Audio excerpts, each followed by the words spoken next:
Actually, a refrigerated boxcar is a splendid way to travel. Splendid, that is, if one is a snowman or a furry-coated rabbit. But for Karen... Are you cold, Karen? Now, that's a silly question. You wouldn't be sneezing if you weren't cold.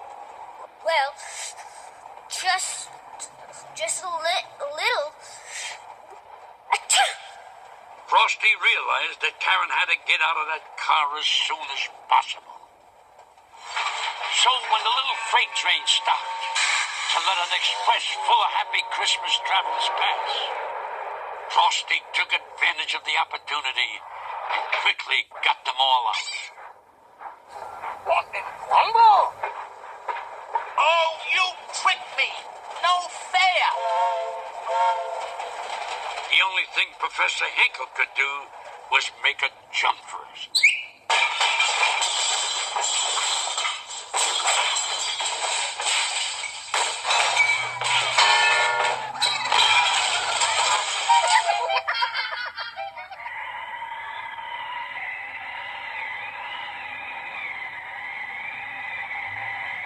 Frosty wanted to get as far away as he could before Hinkle woke up.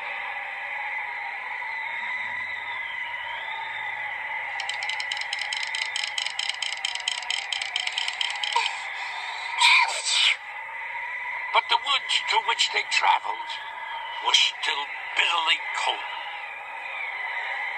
Hocus, I've got to get Karen all warmed up, or she's a goner. But I can't make a fire? Oh, boy. That's one thing I really can't do. Guess we just better keep moving till we find someone who can. Then suddenly they came upon a tiny glen, which seemed almost magical. For it was Christmas Eve, and the woodland animals were all decorating for their big celebration. They knew Santa was to come that night, and they wanted everything to be just right. Hocus, speak to the animals. See if they won't all pitch in and build a fire for Karen.